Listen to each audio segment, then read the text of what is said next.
Welcome to this plenary session. Before we begin, I want to set out a few points. A plenary meeting held by video conference in accordance with the standing orders of the Welsh Parliament constitutes Senedd proceedings for the purposes of the Government of Wales Act 2006. Some of the provisions of Standing Order 34 will apply for today's plenary meeting, and these have been noted on your agenda. And I would remind members that standing orders relating to order in plenary meetings apply to this meeting. The first item on our agenda this afternoon is questions to the First Minister, and the first question is from Gareth Bennett.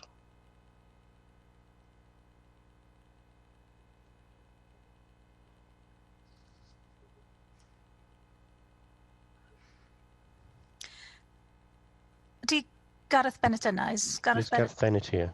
I can't either see him or hear him. Okay, Gareth Bennett is not there to ask his question. Cwestiwn 2 felly, David Rees. I can see you. Ask your question, David Rees. Thank you. Diolch, Llywydd. What steps is the Welsh Government taking to support the workforce in the Welsh NHS? With everything we do to reduce the spread of coronavirus is designed to support our NHS workforce. Those who undermine these efforts simply add to the pressures which face hard-pressed frontline staff during this uniquely challenging winter. Well, thank you for that answer, First Minister. And as we know, our nurses and our NHS staff have been on the front line dealing with this pandemic since the start of the year. Every Thursday, we used to go out and clap and say thank you to them. Though that's now stopped, we still owe a huge debt to those who put themselves at risk every day when they go to work to look after our family members who are in their care. And it's critical that we continue to say thank you for providing support now and in the future. And in saying thank you, we must ensure that they're both kept safe and not have any anxiety for supporting their own families. Now, I've heard the warm words of the Tories supporting both our staff here and in Westminster, but their recent actions tell us a different story. For example, they've reintroduced full VAT on PPE, taking the money away from the NHS and giving it back to the Treasury. But they've not rewarded our NHS staff with pay awards they deserve for everything they've done for us and will do for us. Will you and your minister support the call from the NHS staff and urge the government, particularly the Chancellor, who seems to find money when his minister's seats are at risk, to stop talking and start acting in the interest of our fantastic NHS staff? Well, so can I thank David Rees for those supplementary questions, and I absolutely agree with him. We have relied so much on our health and social care workers during this pandemic. They go into this winter having worked right through from the spring through the summer to restore NHS services to continue to provide for those who fall ill, and they deserve our support in every way. The decision to put VAT back onto personal protective equipment I think defies any sense or logic. It will create enormous new bills for the NHS and for social care providers. It will create new bills for those many businesses who want to do the right thing, who invest in PPE to protect their staff and customers, businesses which we know have struggled throughout the pandemic, and now they've got to find extra money, 20% over and above what they were finding only weeks ago. Now, our Finance Minister wrote on the 30th of October to the Treasury, urging ministers to reconsider the end to zero rating. And that was very good advice, and it's a terrible shame that it does not appear to be being heeded. As to pay awards, of course, David Rees is right. We're coming to the end of a 3-year pay agreement struck with Agenda for Change staff in the NHS. We are committed, as ever, to partnership working, social partnership with employers and health unions. And I echo the remarks that David Rees has made. The pay review timetables and the quantum that is available to reward these workers is set by the UK government. We are able to make different decisions in Wales about how we deploy that quantum. It's how we struck an agreement that the Welsh NHS would be a living wage employer. But the timetable and the quantum lie in the hands of the UK government. And I hope that they will take some notice of what our colleague David Rees has said this afternoon. Andrew R.T. Davis.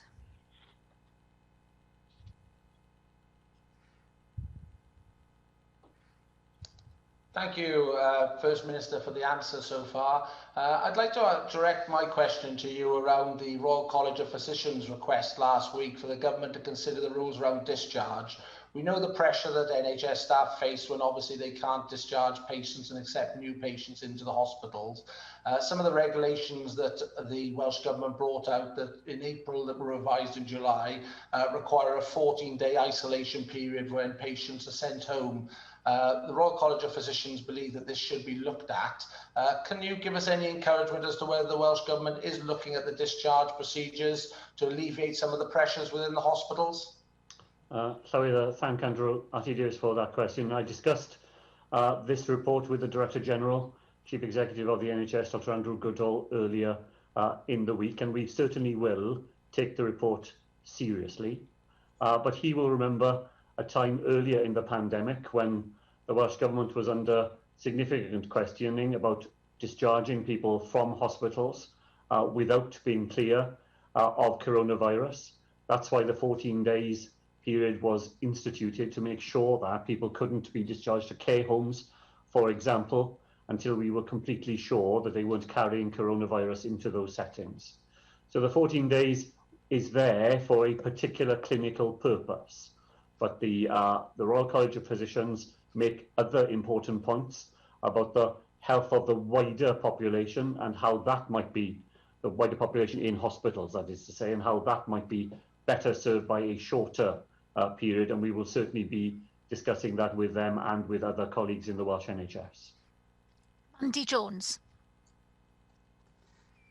Minister, I know many assurances have been made about the Welsh NHS being open for business. However, I am hearing from constituents that even those working on the NHS front line cannot access routine procedures like steroid injections for arthritis. If the NHS can't look after its own, Minister, how can it look after the wider public? Thank you.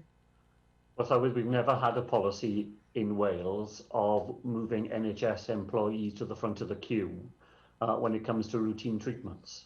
What I can say to the member is that the NHS has worked very hard to restore routine treatments in the Welsh NHS. Cancer services have recovered more or less to where they were back in April. We've got 70% of outpatient activity recovered in the Welsh NHS. We will only be able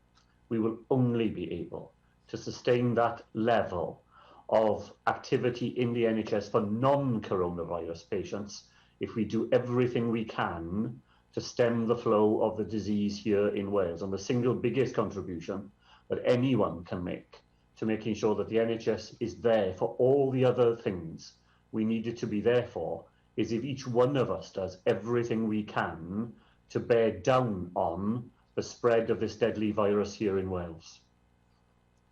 Questions now from the party leaders. Leader of the Conservatives, Paul Davis. First Minister, as the Welsh Government starts considering the effectiveness of its firebreak lockdown, it is crucial that it also assesses the level of support that has been offered to Welsh businesses, many of whom have been under some form of government restrictions for much longer than just 2 weeks, of course. Can you tell us whether you believe the Welsh Government's package of support has met the needs of businesses across the country? And do you believe that your grant funding systems have adequately provided for businesses?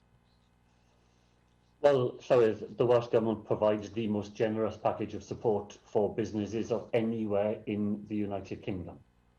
Does that mean that we have been able to meet every impact of coronavirus on every business in Wales? Well, of course not, because these are extraordinary times with extraordinary challenges being faced by businesses here in Wales.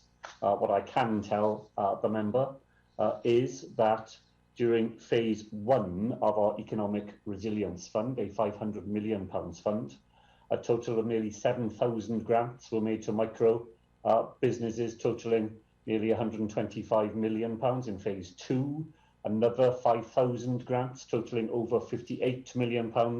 And in phase 3, when our eligibility checker went live on the 19th of October, nearly 160,000 users explored the help that was available to them through the Welsh Government. Now, we would like to do more. and it will be good when we are in possession of the full facts, both of the furlough scheme and of help that will come to Wales because of changes in assistance to businesses in England. I'm sure the member looks forward to urging his government, even though he is apparently no longer a supporter of it, to make sure that we get everything we need here in Wales. Well, First Minister, it remains a fact that businesses in most parts of South Wales and North Wales have been under government's restrictions for several weeks, and many have simply not been able to access the support that they need. And prior to the Wales-wide lockdown, you made it clear that businesses would receive grants automatically. However, that hasn't been the case. Not only have businesses had to apply for grants, the funding is provided on a first-come, first-served basis rather than on actual need. And last week, the Economic Resilience Fund Phase 3 Business Development Grant, which you've just referred to, was suspended a mere 24 hours after opening, and businesses are still concerned and anxious over how they can stay afloat and provide jobs for local people. And even now, hospitality businesses are still in limbo about what the new Welsh Government measures will mean for them from next Monday. So, First Minister, what steps is the Welsh Government taking to provide confidence to Welsh businesses that they will be able to access the support that they need when they need it? And are you now in a position to provide some much needed clarity to hospitality business across Wales so they can plan ahead of the new measures next week? And can you tell us if the Economic Resilience Fund Phase 3 will be reopened, and when will this take place? Well, so the first way to give confidence to Welsh businesses is in being accurate about what we say to them. So I could try and unscramble a number of the inaccuracies in the questions that the Leader of the Opposition has just put to me. Let us be clear, properties will automatically qualify for help from that aspect of the fund that deals with people who are on the non-domestic rates rating for their local authorities. Of course, they have to apply for it. We're not in the business of offering help to businesses who don't want it, but all they have to do is demonstrate that they were on the non-domestic rates rating list, and they will get that help automatically. Nor is the member correct in saying that all aspects of the third phase of the ERDF were closed that rapidly. The £200 million lockdown business fund element remains open and is still taking applications. It is true that one strand in the fund received a very large number of applications very rapidly. We will look, Llywydd, to see whether there is any further possibility of reopening that aspect of the fund. And as I said to Paul Davis, we'll be immensely helped in that when the Treasury is able to tell us the consequential funding that will come to Wales as a result of the help that has already been guaranteed to businesses in England.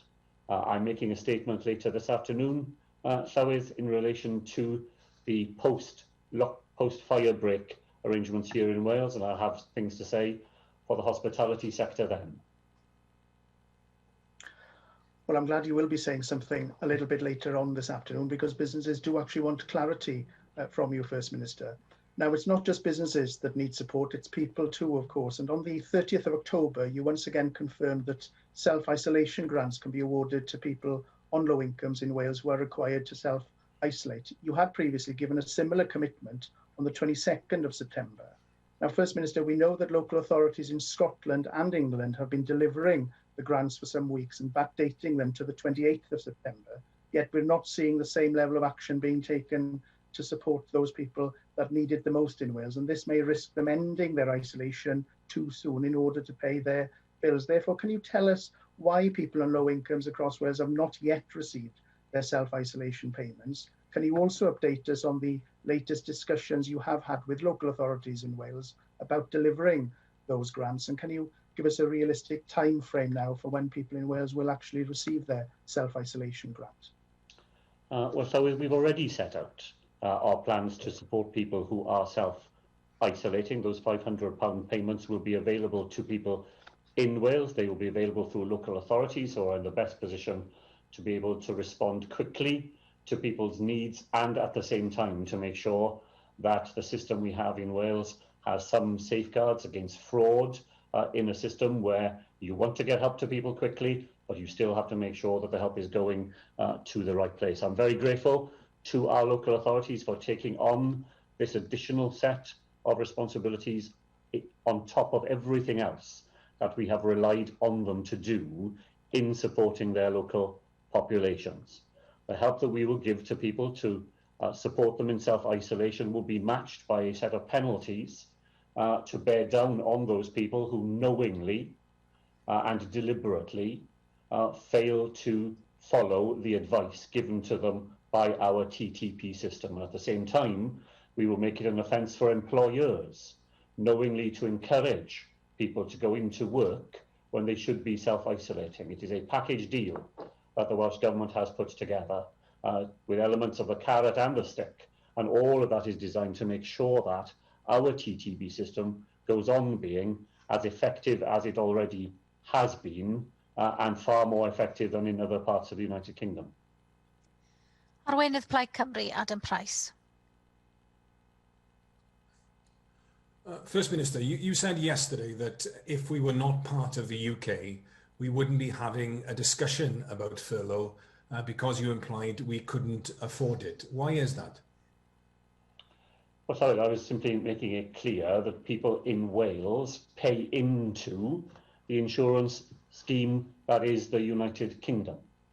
I was taking issue with remarks made by the Secretary of State for Wales that somehow help has been given to Wales out of the largesse of the UK government. What has happened is that Wales, which makes a greater tax effort, citizens makes a greater tax effort than any other part of the United Kingdom, is using that insurance policy. We have paid in, and now we are taking out of the scheme when it meets our needs. But if we weren't part of the scheme, if we weren't paying in, then we wouldn't be able to take out. And that's the point that I was making.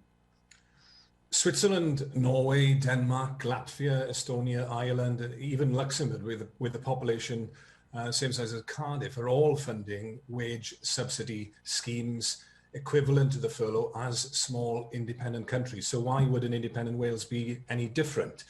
Indeed, as an independent country, we could even decide to go further than that and introduce a universal basic income so we could help the 1/3 of self-employed people that aren't currently getting any help at all. If Wales was an independent country, we would have our own fully functioning treasury and a central bank, meaning we could do what every other country in the world is doing at the moment to meet the cost of the pandemic, which is borrowing on the capital markets and using quantitative easing. The UK Treasury is paying for the furlough scheme by borrowing and through monetary financing. What makes you convinced, First Minister, that an independent Wales wouldn't or couldn't do the same like the other small countries I've mentioned? Why do you believe we are uniquely unable to make economic decisions for ourselves? Well, so we just have a completely different point of view. The member is in favour of separatism. It is for him to make the case for that, not for me to explain why I think he is in error. I make the positive case for membership of the United Kingdom. Wales, that has our own independent powers here in the Senedd, that has exercised those powers independently throughout the whole of the coronavirus crisis, but at the same time able to draw on that wider pool of resources that we have through our membership of a United Kingdom, where the needs of working people in Wales are very similar to the needs of working people in other parts of the United Kingdom, where that sense of solidarity extends beyond our border. The member is not in favour of that. He wishes to take Wales out of the United Kingdom, to separate us off from everything that we do with others as I believe, in my party, in the wider Labour movement. He can make his case and the people of Wales will decide, but I fundamentally disagree with him. First Minister, you say that being part of the UK means that Wales has the advantage of participating in a large-scale insurance policy, but haven't the past few weeks just demonstrated that it's a policy that doesn't pay out when we in Wales need it the most? The Tories have claimed that we've had £4 billion from Westminster during the pandemic, but that's just our Barnett share of the money the Treasury has borrowed on our behalf because it's prevented us from borrowing it ourselves. If we were able to borrow ourselves unfettered as an independent country, then we could do so much more. We could invest in our own testing capacity, as Slovakia has been able to do, enabling it to test 2/3 of its entire population over the weekend. When you compare that to the failing UK Lighthouse lab system, which is letting Wales down, is it any wonder that people are joining Yes Cymru in their thousands?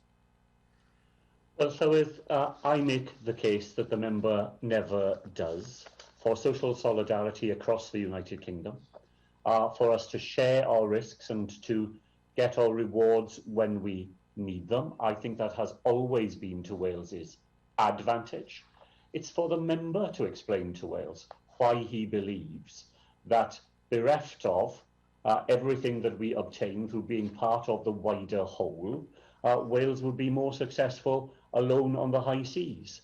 I've never accepted that argument. I didn't want us to leave the European Union. I don't want us to leave the union that is the United Kingdom. Cwestiwn 3, Hefin David.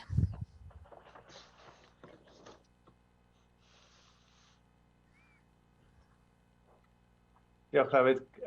What plans does the Welsh Government have to deal with a potential future increase in the number of positive COVID-19 cases in Caerphilly? So I'd thank the member for that question. The greatest contribution to dealing with potential future increases comes through doing everything we can in our own lives to prevent that from occurring. I thank the people of Caerphilly for all they have already done and for everything I know they will want to do over the difficult weeks that lie ahead. And I recognise as well with the First Minister that the people of Caerphilly have made enormous efforts over the past 2 months to get the rise under control. But he will be aware as anyone else that Caerphilly has been under these restrictions of some kind for longer than anyone else in Wales since the 8th of September. With that in mind, we've learned some lessons in Caerphilly, and the borders that we have with county boroughs have caused problems for single households who, under the local restrictions, were only allowed to connect with people within the county boundaries. And for many, that's a false border. People who want to connect in further north in Rumney, people who want to connect in Angarw, it makes it very difficult. And there are a whole load of other associated issues with those county boundaries. So should further restrictions be needed, would the First Minister please keep that in mind and perhaps think about how we can ensure that people who live alone particularly, but more people affected by restrictions, are able to connect beyond those county boundaries in local restrictions? So I thank Hefin David for those important points. He will know that we made it clear yesterday that in the post-fire break period, where we will have a new, simpler set of national rules for Wales, people will not be confined to their own county borough areas where travel is concerned. And that is partly in recognition of the important points that Hefin David has made, both because of their impact on particular groups in society, but also because of the complexity that dealing with matters on an entirely county borough basis has inevitably engendered. So people in Caerphilly will be able to travel beyond the county boundary when we get to the 9th of November, and that will be particularly helpful, I know, for those anomalous cases where people have the people they would most wish to be in contact with just a few miles across that border. I know how difficult it has been both for people to follow the rules, but sometimes to understand the rules. And I commend the member very much for the efforts I know he has made, the enormous efforts he has made in all sorts of ways to make sure that the people of Caerphilly have the very best advice, the most up-to-date information, and made available to them in the most accessible ways. Laura Jones.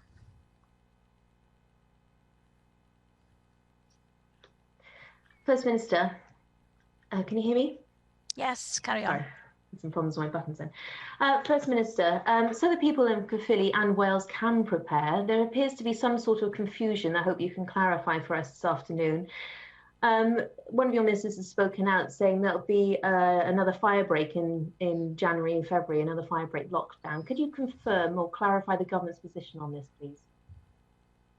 So, provided we all do everything we can to make the most of this fire break period, not to undermine it, as so many members of her party have spent the last 10 days in trying to do, and provided we all do the right things in the period beyond the fire break, then we have a path in Wales through to Christmas that will not require a further period of this sort to be imposed on people in Wales.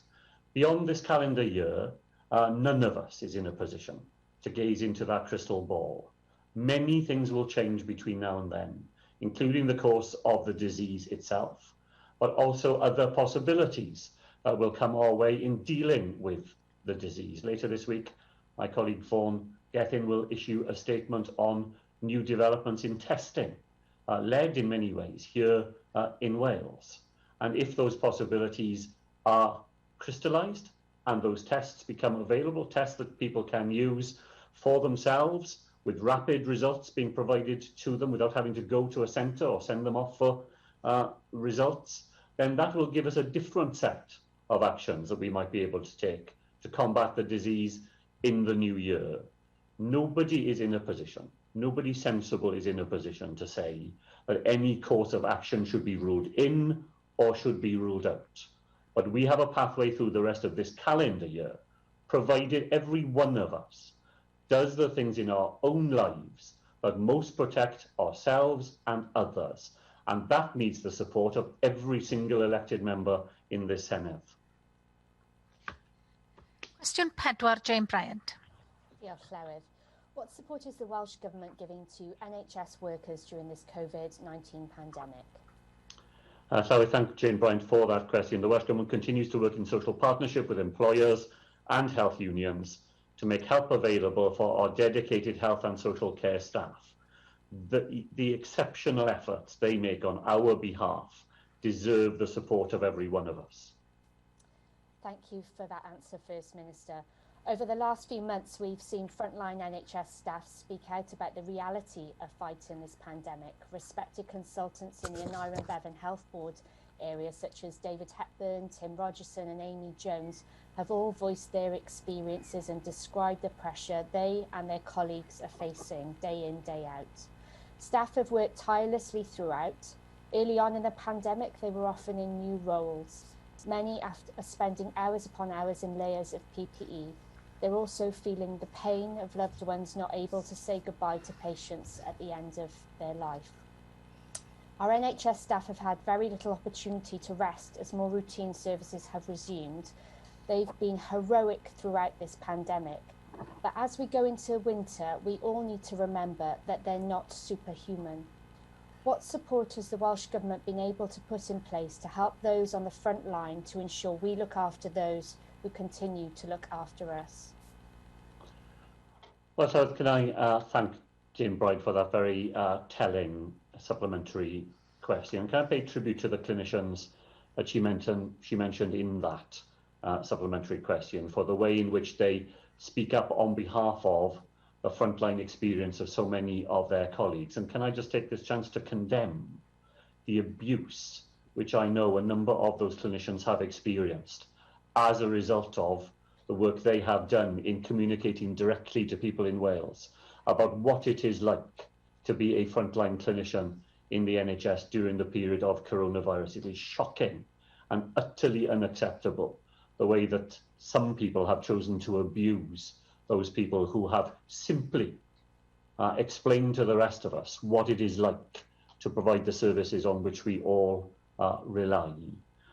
We go on, as I said, Llywydd, working in social partnership with all those who have an interest in our NHS. I think it was remarkable that earlier in the pandemic, we were able to provide 950 individuals with additional clinical skills training so that they could be deployed to help one another and to reinforce people at the front line in dealing with urgent and emergency care services. And I'm very glad indeed that we took an early decision to provide £1 million in additional funding to Cardiff University so that they could make available the Health for Professionals service, which had previously been available only to doctors in the NHS, to make that available to the whole of the NHS workforce. The toll this pandemic is taking on our frontline staff is not just physical, and it's very real in its physical sense. Jim Bryant referred to people working those long shifts in PPE equipment, but it is emotional as well. The draining sense of being at the front line has its impact on people's mental health and well-being, and that's why we extended that health for professional service to all those who work in the NHS here in Wales. Nick Ramsey.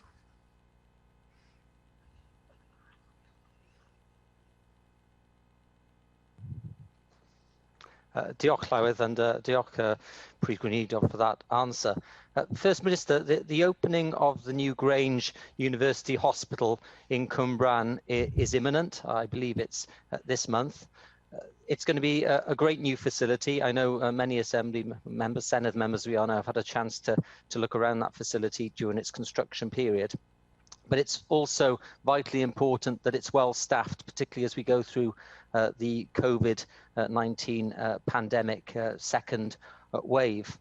Neville Hall and the Royal Gwent are also, of course, dealing at the front line with COVID-19 and cases of that. So can you tell us what steps are being taken to make sure that this great new facility in Cwmbran serving Monmouthshire, Torfaen, the southeast of Wales, does have not just a building and the facilities it needs, but also staff who are well trained and able to meet the enormous challenges and stresses which are being placed on them at this moment in time, as we've just heard from Jane Bryant?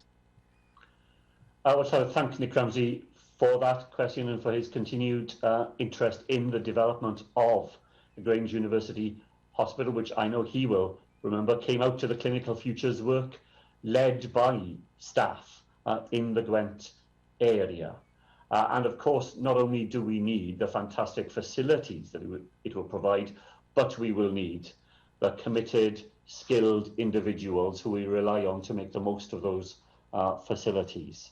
I know Nick Ramsey will recognise the fact, that between January and June of this year, the overall NHS workforce increased in Wales by 4.8%, an additional 4,000 full-time equivalent staff.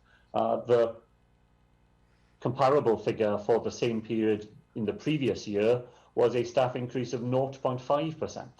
I think that just demonstrates the extent to which we were successful in drawing people into the front line of the NHS in Wales during the pandemic crisis. The usual time for staff recruitment is October and September as students come off courses and so on.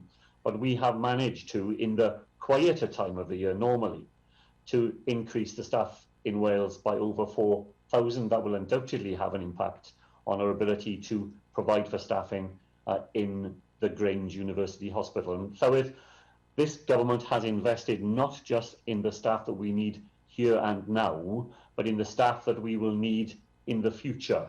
In the last 5 years, an 89% increase in the number of nurse training places, a 57% increase in radiography training places, and a 71% increase in both midwifery and physiotherapy training. That will allow us to go on growing the NHS workforce here in Wales. So the fantastic new facilities, such as the Grange Hospital, will be properly staffed, but also that we will have the staff we need in all parts of the NHS throughout Wales. Question 5, Neil Hamilton.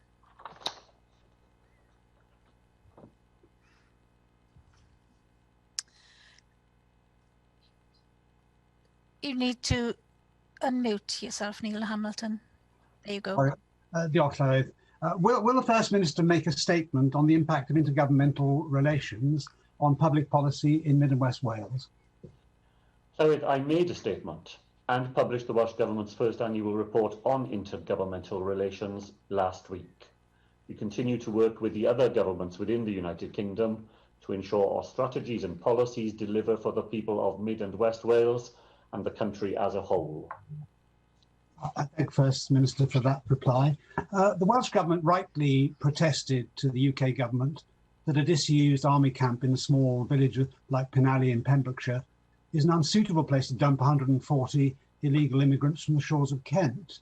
But the Welsh Government's protests seem to have fallen on deaf ears. Isn't the Welsh Government more likely to be listened to if it works at building good relations with the UK Government, rather than being confrontational and obstructive, as it did over Brexit? And hasn't the Welsh Government also compounded this problem by its virtue signalling policy of Wales as a nation of sanctuary for illegal asylum seekers? It seems that the UK Government has simply taken the Welsh Government at its word in Penally. Isn't it true that because of their poor relations with each other, both governments have failed the people of Pembrokeshire? Well, I would entirely reject the deliberately inflammatory words that the member uses. These are not dumped illegal immigrants. They are human beings with a right to a life every bit as much as he has, or any one of us in the Senedd has either. It's utterly unacceptable to me that he should try to smear people who, through no choice of their own, find themselves being moved to deeply unsuitable accommodation. The Welsh Government has attempted throughout to influence a decision that is entirely in the hands of the UK Government, to influence it so that that setting is not used, and if it is to be used, then the services are there to make sure that the individuals who are housed there can be properly looked after, and that the legitimate concerns of the local community are properly addressed. The utterly insensitive handling of the Home Office lies at the root of the difficulties that are being experienced. And that's where the responsibility begins and ends. This government will speak up for people who find themselves in that position, because we are a nation of sanctuary. We'll go on being a nation of sanctuary. And that extends not just to people who we happen to like, but it happens to people for whoever they are and wherever they come from. And that is the difference between the philosophy of my party and the sort of stony-hearted view of the world that the member continually parades in front of us whenever he has the opportunity. Angela Burns. Diolch, Clarith. First Minister, I think actually I will not ask the question I was going to, but I think I need to follow up on the observations made by the previous member. We all recognise that we're in a very difficult world. We all understand that there are many people who flee to our shores for all sorts of reasons, whether because they are incredibly poor or their lives are in danger. I feel great sympathy with the UK government in that they have to find homes for these people, places for them to stay, and they're in short supply, and we have to step up to the mark. And I'd like to take this opportunity, First Minister, to thank the people of Pembrokeshire who've been so kind and so welcoming to the asylum seekers who have found themselves in Penally camp. I'd like to thank the local organisations who've stepped forward to try to help wherever they can. I would urge the UK government to try to find better accommodation as soon as they possibly can, whilst recognising that we have an unprecedented number of asylum seekers looking for sanctuary in the UK. And I would absolutely like to refute all and any suggestion that these are people who should be dumped, who should be marginalised and who should be treated badly. It isn't their fault that they are in the position they are in. And I think that the people of Pembrokeshire have proven themselves to be exceptionally welcoming. And I would like to finally ask that the people who do not live in Pembrokeshire, who insist on marching down to demonstrate outside the Penally camps, should refrain from doing so. Well, so can I thank Angela Burns very much for that contribution, for everything that I know that she has done locally to try to make sure that people's, as I said, legitimate concerns of people who live locally, those concerns need to be addressed, but they need to be addressed in exactly the spirit that Angela Burns, as the local member, has just provided this afternoon. And I entirely agree with her. There are fantastic organisations and individuals in Pembrokeshire who want to reach out, who want to make sure that people who end up, not by any decision of themselves, but who end up in that community, do have a sense of kindness and of welcoming. And it is precisely the sort of question that we had from Neil Hamilton that leads to people coming from elsewhere, because it is deliberately designed to exploit people's fears. It is deliberately designed to bring people from elsewhere to make the lives of the people at the camp and that local community more difficult than they otherwise would be. And I entirely associate with myself with what Angela Byrne said about rejecting with the strongest possible way everything that those people try to do. Question 6, Joyce Watson. Diolch Llywyd. How much funding has the Welsh Government provided for out-of-term free school meals across Mid and West Wales? So since March, the Welsh Government has made available additional funding of over £52 million to all local authorities in Wales to continue free school meal provision during the pandemic. This includes provision for school holidays up to and including Easter 2021. I thank you for that, and with so much uncertainty around, at least those families now know that holiday provision will continue, as you say, over the Christmas period and through to next April.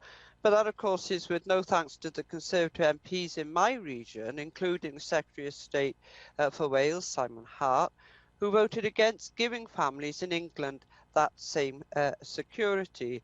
And neither is it commensurate with the views of Philip Davis, Tory MP, who thinks it's mere virtue signalling and that it is the responsibility of parents, not the state, to feed hungry children.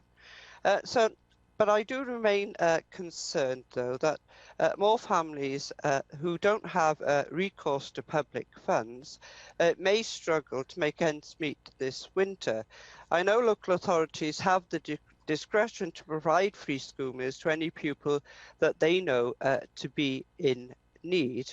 But I would ask you, First Minister, if you would encourage local authorities in Wales before the Christmas break to ensure that the needs in their area are being met and that no child goes hungry. And again, thank you for the most generous provision for free school meals in any part of the UK. Well, sorry, I thank Joyce Watson very much for that. Welsh Conservative MPs will be answerable for denying help to children who go hungry in a part of the United Kingdom which they do not represent. Here in Wales, thankfully, children are protected from the action of those Conservative MPs because we have, as Joyce Watson said, we were the first government in the United Kingdom to guarantee that children would go on having free school meals. We provide the most generous level of help to local authorities to go on doing that. In the spirit of Angela Byrne's last question, let me also say, Llywyd, that I want to pay tribute to all those businesses and other organisations in Wales who have gone beyond what we are able to provide through the free school meals service to make sure that children who have other needs in their lives are able to be helped. Many of us will have seen the example in my colleague Alan Davis's constituency of a fantastic group of people who have been helping hundreds and hundreds of families over and above what schools themselves are able to put in place. And I think that just tells us that the instinctive spirit of people in Wales is an entirely different place from the way that the Conservative Party has approached this basic issue. Apparently, we could afford to subsidise people to eat out in order to help out, but it isn't possible to provide for children who go hungry during school holidays. That tells you all you need to know. And I'm immensely grateful to our local authorities for the way that they do this. And we do indeed talk to them, as Joyce Watson has said, about the extra discretion they have. And I know that our local authorities often apply that discretion to make sure that children who are at the margin of the rules for help, and to use that to make sure that no child suffers in their education because they simply don't have food in their stomach. Russell George. Diolch, Llywyd. First Minister, you have mentioned about the need to support those on lower incomes.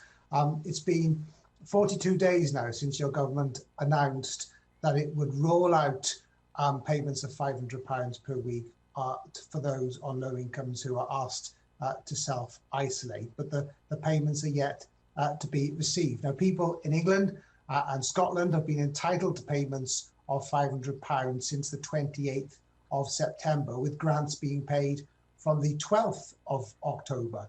Now, earlier today, Paul Davies, in his questions, asked you when will people in Wales receive the £500 self-isolating grants.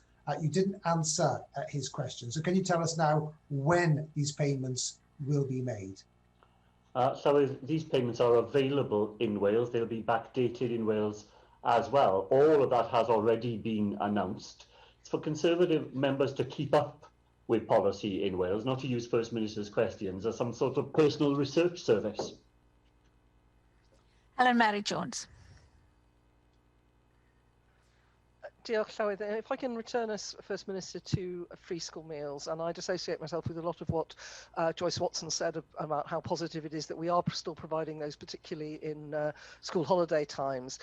First Minister will be aware of the Joseph Rantry report that was published yesterday calling for a Welsh benefits system. And one of the issues that we still have with free school meals is that approximately 20% of those families who are entitled are still not taking that up. Now, it has been put to me that there may be an issue, particularly in some smaller communities, for example, the village communities in Gwendraeth, places like Pontyberem, Pont Yates and Tumble, where people may still feel some stigma in making a request for this support. Can I invite the First Minister today to re-emphasise that this is not in any sense charity, this is an entitlement that we all would want every single family who are entitled to it to take up. And what more can the Welsh Government do, working with communities and with local authorities, to ensure that every single child who is entitled to support so that they are not hungry here in our country does get that support? But I entirely agree with Helen Mary Jones. Of course, this is help that children are entitled to receive. And the old days where children were singled out if they were receiving a free school meal are surely long over here in Wales, although the long tail of stigma can take a long time to disappear. But we have a whole new set of ways in which schools make sure that children who are entitled to free school meals aren't discriminated against or picked out from other children. And I know that huge efforts are made. Some local authorities in Wales do succeed more than others in making sure that entitlement to free school meals is automatic, that it is linked to other benefits that the local authority already knows a family to be in receipt of.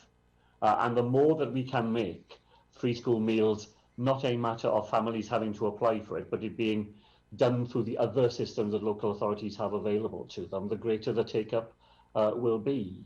And the ambition of the Welsh Government is exactly as Helen Mary Jones set it out, that every child who is entitled to this benefit should be in a position to take it. And we have been working with local authorities.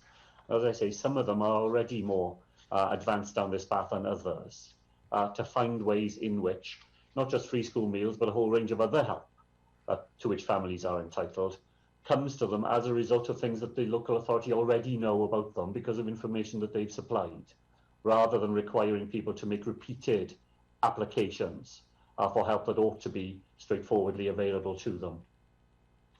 Question 7, Laura Ann Jones. First Minister, what action is will the Welsh Government take to support the Welsh heritage sector before the next parliamentary election? So the Welsh Government continues to help mitigate the effects of the pandemic on the heritage sector by providing financial support packages, guidance and advice. That support will continue through the remainder of this Senedd term, including a focus on longer-term recovery. Thank you, First Minister. The COVID pandemic has obviously hit the heritage sector hard. The National Museum and National Library of Wales are both institutions that have seen a drastic loss of revenue from the lack of visitors, or from no visitors. But this on top of significant reductions in grant aid funding before the pandemic outbreak. The National Museum and the National Library are vital parts of Welsh heritage and culture and need to adequately be supported. What plans do you have to put both institutions on a more sustainable footing, together with long-term funding agreements, to ensure they can continue to serve and benefit future generations in Wales? Well, so I thank the member for that question. It comes with the normal selective amnesia from the Conservative Party, because the reason that there have been reductions in assistance to those institutions in Wales is the result of a decade of austerity that her party imposed on people in Wales, with year-on-year reductions in the funding available to the Welsh Government for all the purposes that we provide. So the single best way in which we can make sure that there is adequate funding for our heritage institutions and for the rest of our public services is to make sure that that policy is not reintroduced once the pandemic period is over. And anything the member can do to persuade her colleagues in London of the advantages of the course of action that she advocates, I'm sure would be very powerful with them. Rhiannon Passmore. Diolch nawr. Thank you. First Minister, the Welsh Labour Government has launched the £53 million Cultural Recovery Fund and the £18 million prior funding stream. Cultural and heritage organisations since September have been able to apply for funding as we begin the long, slow recovery from the greatest public health crisis of the last century. And this pandemic has spared no sector of our society. Indeed, the cultural landscape is the very fabric of Welsh life. So, First Minister, how will the Welsh Government assess the need going forward into 2021 to aid Welsh cultural and heritage institutions so that they are not lost to future generations? So thank you, Rhiannon Passmore, for that. The heritage strand in the Cultural Recovery Fund, members will know there are 4 strands in the £53 million fund. The heritage strand attracted over 120 applications, and so far over £380,000 in grants have been offered and accepted by organisations in the sector.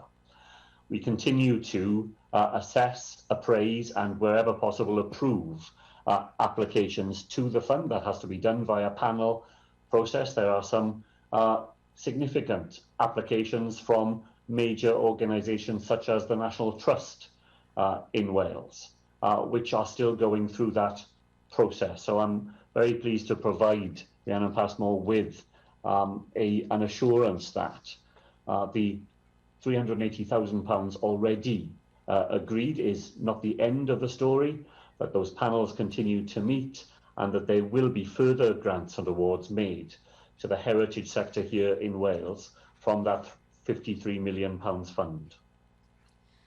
Cwestiwn 8, Caroline Jones. Diolch, Llywydd. What steps is the Welsh Government taking to prevent the spread of COVID-19 in Welsh hospitals? So I thank the member for that question. We work closely with health boards to support them in managing the spread of coronavirus in hospitals. All outbreaks are reviewed and lessons are shared between health boards as they emerge. Thank you, First Minister. The fact that COVID-19 has been allowed to spread in our hospitals is a clear failure of government policy and a dereliction of the Welsh Government's duty to protect our most vulnerable. First Minister, why is there no clear demarcation between COVID and non-COVID patients? Why are we testing just over half of all hospital admissions? And First Minister, surely you agree with me that the best way to protect our NHS is to test everyone and to dedicate certain hospitals for treating those infected with COVID-19. Diolch.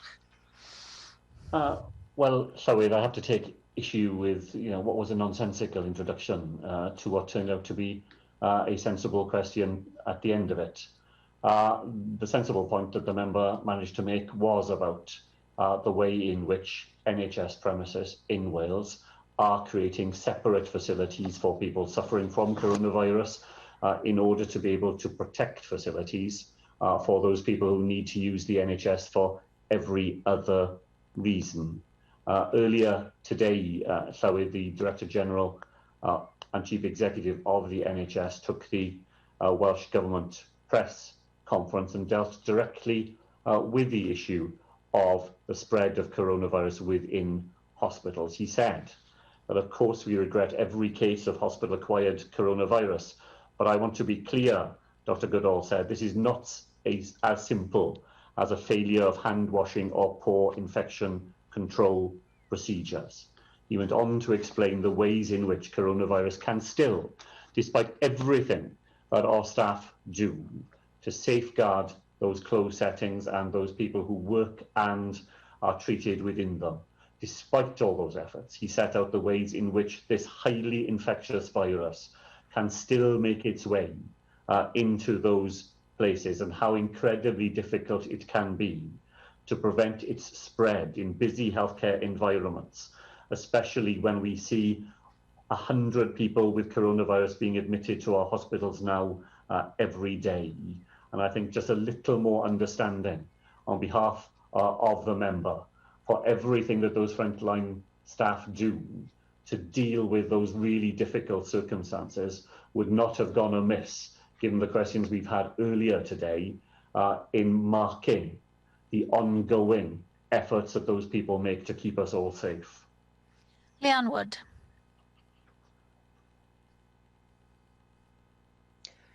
People in England who are clinically vulnerable and can't work from home have been given new shielding advice, and the over 60s had been advised to minimise contact with others.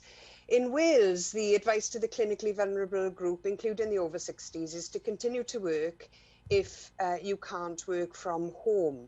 Your advice says your employer should be able to explain to you the measures they've put in place to keep you safe at work. Now, I'm sure you can imagine that this isn't cutting it with all those who face an impossible choice. As one Rhondda constituent put it, it's either shield and have no support financially, or work and face long-term complications with our health, or even death. The mental health pressures that go with this kind of choice cannot be overstated. The clinically vulnerable need more protection at work, and this is especially the case if people work in high-risk settings like hospitals, schools, prisons and other closed settings. Now, I understand that the details of future regulations are still being worked on, but will you give us a commitment today that you'll undertake to give this protection to people who are in work and clinically very vulnerable? Well, so I ought to make it clear to members that it was not my advice that the member was quoting. She was quoting the advice of the Chief Medical Officer of Wales in the letter that he has sent to all 130,000 people who were on the shielding list, and he provides them with the best clinical advice that he is able to provide to them. And I know that Leanne Wood will well recognise the mental health impact of shielding as well. This is one of the things that we were told very powerfully by the shielded population earlier in the year, during that long period when we asked them not to go to work, not to go out shopping, not to leave their homes for exercise. The message back from them was that that had a profound impact in many cases on people's sense of mental health and well-being. And all of that is summed up in the advice that the Chief Medical Officer provides to people, trying to balance the different harms that come from asking people to live their lives in that highly restricted way. But I do agree with Leanne Wood about the points that she makes about people who are in work when they are highly vulnerable. I think the letter deals with that in a more sensitive way than maybe she has implied, but I am happy to say to her that that is an issue that we will keep under review, and if there is better advice that can be provided to people and to employers about the way in which they respond to people who are of that age and who are clinically vulnerable, the way that they are protected in the workplace, then of course we're very pleased to go on doing that. Diolch i'r Prif Weinidog. Yr eitem nesaf felly yw'r I thank the First Minister. The next item is the business statement and announcement, and I call